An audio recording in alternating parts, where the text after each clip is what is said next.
Bonjour à tous, bienvenue à la chaîne où on donne des vidéos leçons par rapport à l'écriture et la communication contenue. Je suis Hubert, puis aujourd'hui, je vais vous raconter comment les lettrages de chinois ont été formés et développés et vous enseigner quelques bases de la communication en continu. Bon, pour savoir bien comment utiliser évidemment les lettrages de contenu et aussi parler bien en contenu, faut savoir les origines où que ça venait. Donc, allons-y. Bon, l'origine des lettrages venait d'une légende, il y a très longtemps. Dans cette légende, il y a un personnage qui s'appelle Kanji. C'était un politicien puis un inventeur, et un personnage très important durant la politique de Chine. Alors, il y a une fois, il se promenait dans une forêt, que Dieu qui sait qu'est-ce qu'il faisait, puis il croisait un chasseur. Cet inventeur-là observait ce chasseur-là, qu'est-ce qu'il faisait. En gros, le chasseur identifiait des empreintes d'un animal qui poursuivait, ce qui donnait cet homme-là une idée d'avoir un système d'écriture. Kanji veut développer un système d'écriture simple et reconnaissable. Alors, il commençait avec un dessin.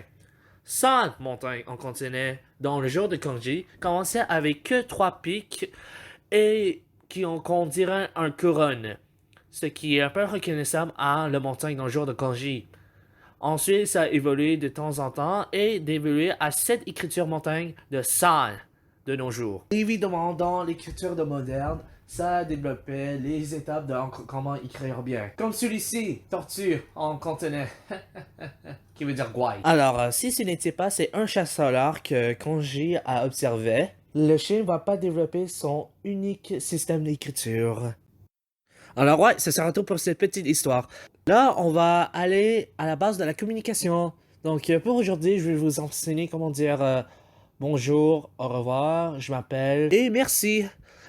Alors ouais, on va pas trop détailler ça. Puis ça se peut, je vais vous montrer comment les écrire. Alors pour dire bonjour en cantonais, c'est ni hao. En fait, c'est la même chose que ni hao, la même définition de ni hao, la même chose comment tu écrire, sauf que ni hao c'est en mandarin, puis ni hao c'est en cantonais pour dire bonjour.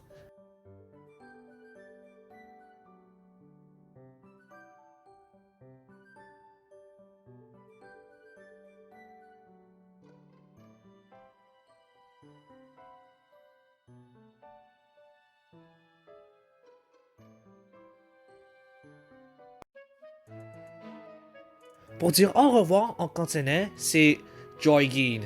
Là, cette fois-ci, je sais pas c'est quoi en mandarin, désolé. Donc, si tu veux dire au revoir en cantonais, c'est Joygin.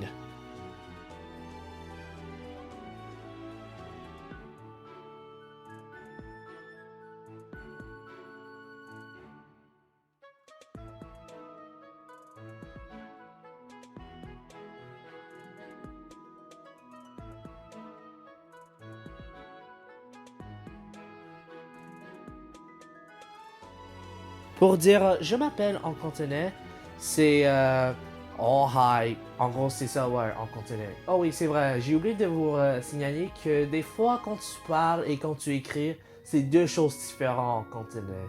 Alors, c'est pour ça, c'est. Quand tu écris, c'est à peu près, je sais pas trop, 3 à 4 lettres pour dire je m'appelle. Tandis qu'en cantonais, c'est juste 2 mots à dire. Tu peux dire ton nom originalement en québécois. Celles qui sont des noms asiatiques, c'est littéralement des parents ou soit des familles qui sont nées en Chine.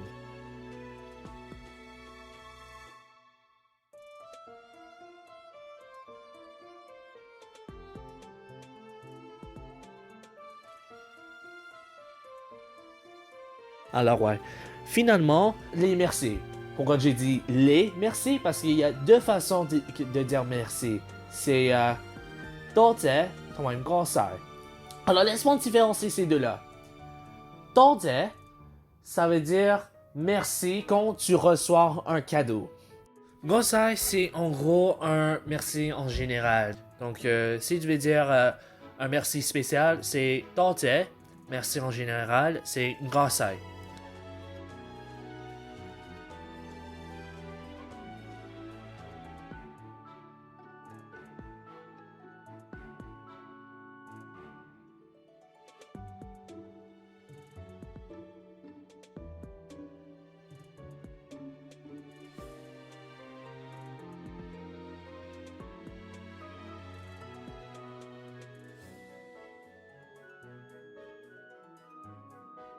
Alors ouais, ça sera tout pour aujourd'hui, puis la semaine prochaine, on va apprendre d'autres choses.